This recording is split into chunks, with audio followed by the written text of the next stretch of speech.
while your arm's doing that. That's a waste. That is unnecessary muscle tone that makes us less sensitive. The more we use the muscle, the higher muscle tone is, the less we can feel. That is what the called the Weber-Fechner law, what they already in 1850 or whatever they found that our nerve system reacts always and judges according to the original input. If I take a weight of 10 kilograms in my hand and I close my eyes and you put those cookies on and you say, do you feel a change of weight? I will say no, because that is too light compared to the 10 kilograms that the nerve system can feel that. But if you take the same cookies while I have another package of cookies and you put it on and you say, did you feel a change of weight? I will say yes. Yeah. Huh?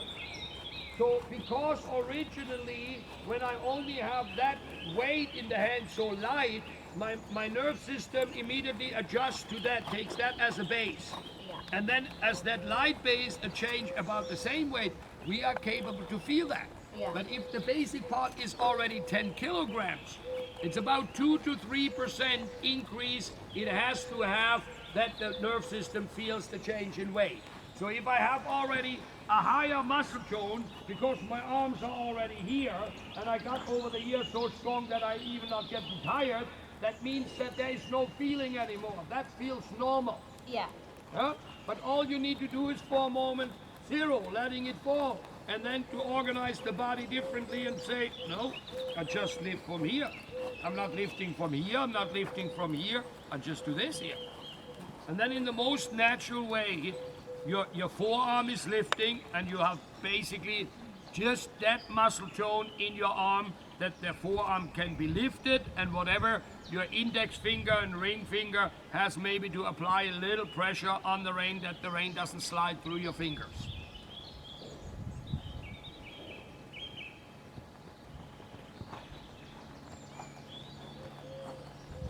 And the interesting part, that same thing is logically for the horse. When the horse consistently is used to feel a lot of pressure, either they go against it and fight it, and some horses not. They put up with that. But then, from that original pressure on, they only feel that amount of in and decrease if it's big enough. Yeah. While when you provide, and you start out with a very light pressure on the mouth, and then in the right moment, you just apply a tiny little pressure when the moment is right. As I said, when she drops the top line, you apply just a tiny little more pressure on that inside or outside rein. And she says, oh, I felt that, so I'm turning my head a little bit. And you reward her, then it is possible with very little increase of pressure to manipulate the horse to say bend left or bend right. When the basic tonus is on the pressure on the mouth is already much higher, then A, it's very likely that the horse is already going against it, then you need to work against that going against you to bend the horse, and that's a waste. Yeah. And in addition, the horse doesn't feel so much an in or decrease.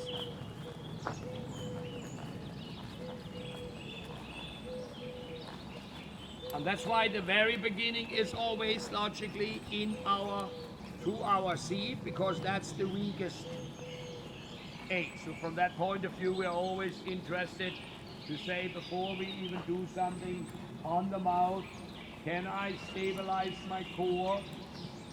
Think about the exercise when you pushed against Claire. Think about Claire would push against you. Are you stabilizing yourself? How does that feel that you say, I'm immobile?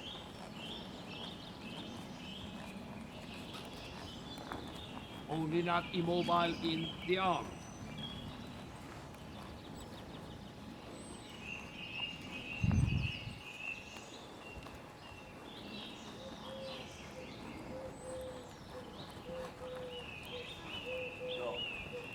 When you have those moments that she just did over there, when she dropped, follow like yesterday, follow a tiny little bit.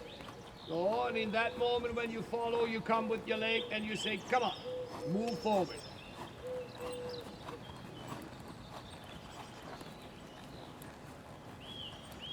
So you want always also in the beginning, you want to play through a little bit what was the progress and the process yesterday. And if the horse is pretty much the same, if there's not a major change in the horse, then you want, in general, you want to build on that from the day before.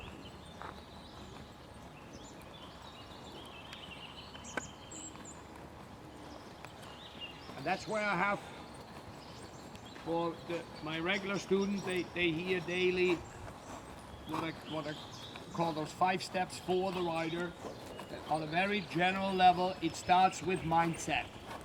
Before we think anything about the horse or even about ourselves, you want first to make sure mindset. And mindset can be something like just, am I concentrated and am I focused on what I'm doing? That is mindset. It also might be that at a certain point when we are in an emotional state that is not so good for the riding, that we recognize that and say, okay, how could I change that state of mind? How could I come in an emotional state that is rather more beneficial for the riding? And in this case now, I mean also it falls under mindset. It's almost like you mentally rehearse. So what were our steps yesterday? How did we handle that yesterday? That routine was that every time the mare dropped the top line, that I said follow slightly with the arms a little more, reward her through that a little bit, but in the same moment you come with your driving aid and you say, come on, when you drop your top line, start marching a little more.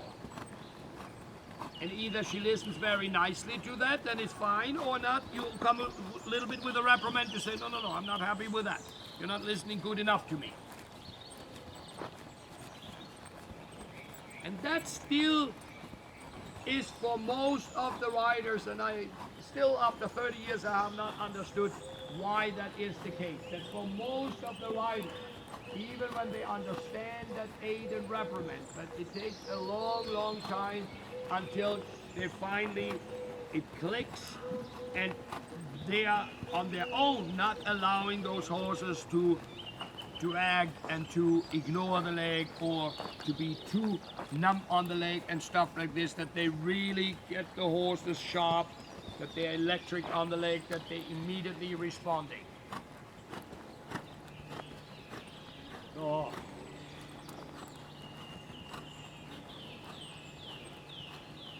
Oh yeah, and you feel the difference since I said this again, how you immediately ask more. And that's what you have. She has to be alert. She has to work. Huh? Yeah. But not by you working. Huh? That's the point. For that simple part, you want to refuse to work. I'm not working for that.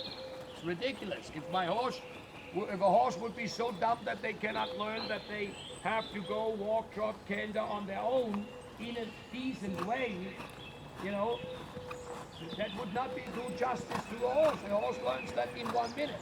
Huh? When the rider is really coming clearly with those setups, I don't want to go again today through that. I'm just saying this again on the last day, that you're not underestimating that in your daily work. That you always, if you have that, what I call that suspicious approach, that you say, I bet I think it's good, and I bet if Michael would be here, he would say no.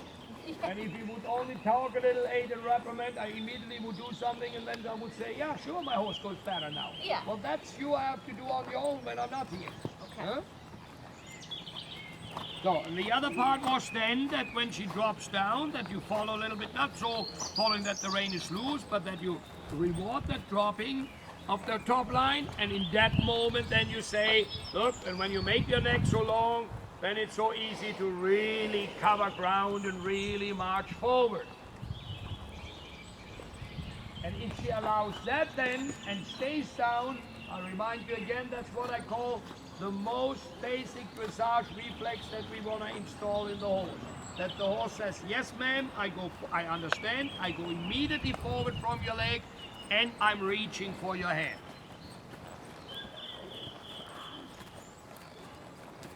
So, and when that is working, then you can feel either left rein or right rein. Can you combine that in that reaching forward, downward to your hand? Can you combine that a little bit with a flexing right or with a flexing left a little bit? not when she's up there. That's the important part. First comes the reaching. To first the longitudinal bend, that she comes round in the neck and reaches down, then comes the lateral bend. Most of the riders do it the other way around. They use that lateral pulling the horse to the inside as a method to get the horse on the bit.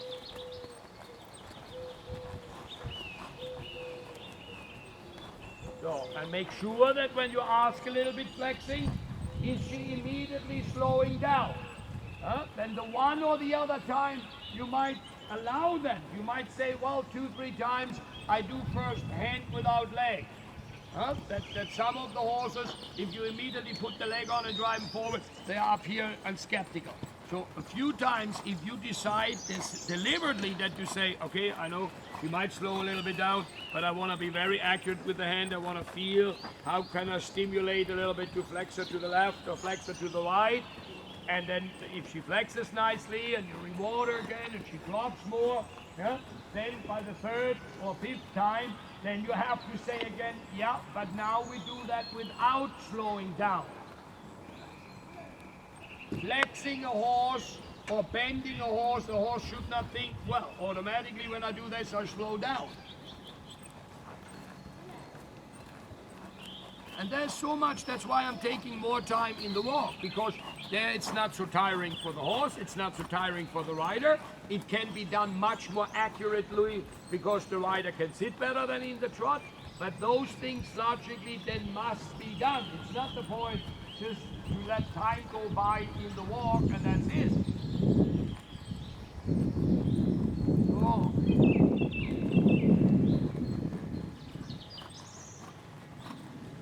Oh, yeah.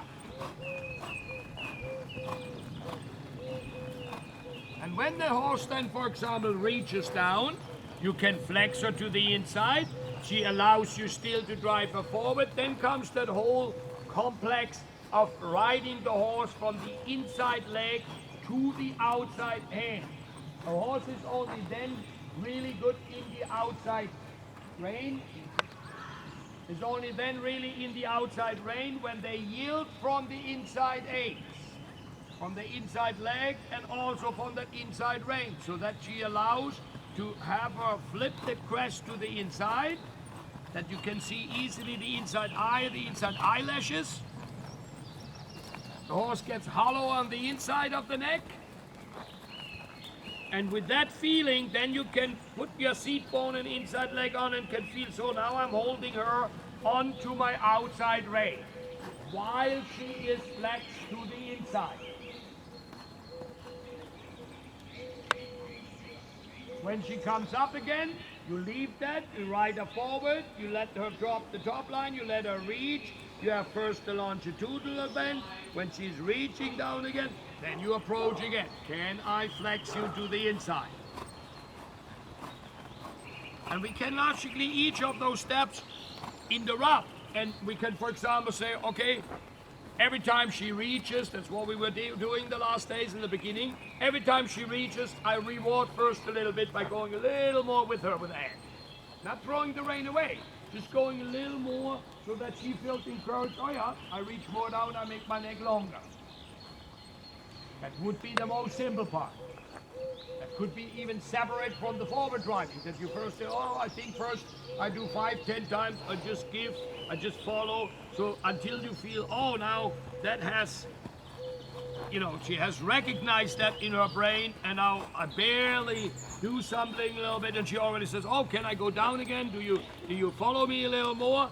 When the horse then says, okay, I like to do this, I get the hang of it, then it's logically easier if you in those moments say, and now go more forward. Then it's more likely as if you the very first time when she goes down, if you would have to come there a little sharper with the leg, and the head is up logically immediately. If you had the feeling she really insists and wants to be down, then it's less likely if you come a little more aggressive with the leg that she comes up. And the same thing is for the flexing. If you several times flex and you reward and she's reaching down and you flex and she goes more down and you reward, when that happens 5 times, 10 times, 20 times, then it's more likely if you then say, you know what, Now I'm not rewarding anymore. When you flex now, I maintain the flexing. I keep you flex. And in addition, I let you feel my right seat bone and right leg a little bit more. Then it's more likely that she says, all right, okay, I'm staying down here, I'm staying flexed to the right, and I feel what you tell me with your inside seat bone and leg.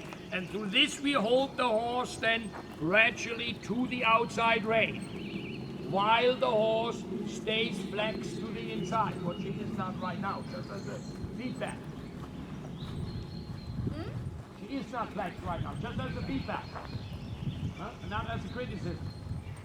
Just to be sure, because a lot of riders, I realize more and more, a lot of riders cannot feel the difference.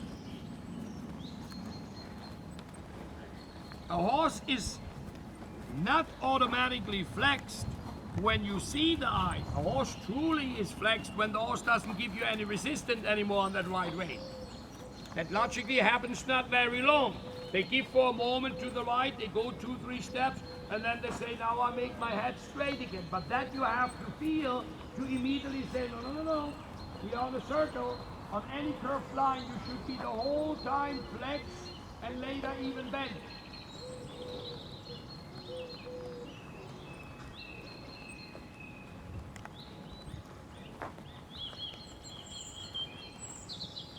And to make that clearer for the rider, that's why I say and point out to the rider, when your horse flexes correctly to 99%, I start again, when it is flexing correctly to 99%, then the horse wants to drop the top line.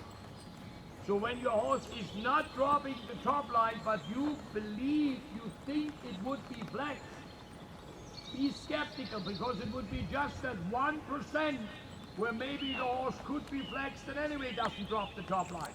But it's more likely that you at home that you fool yourself, that the horse is not really rotated in the pole, in the atlas, and it's not really flexed. So if you over and over see this as the criteria, that you say, if she doesn't drop, I come a little stronger with my right rein. I hold my right seat bone a little more on. I take that neck a little more to the inside to be really sure that that is loose. And by the way, for this situation, that's the only situation where we pull on the horse, huh? And where it's justified. A flexing is a pulling, for my definition before. I said pulling is if our hand comes closer to our body. And that is fine here. You have the pressure, you have your hand on one spot, and then you close the fist, and your hand, your arm comes towards your outside hip a little bit.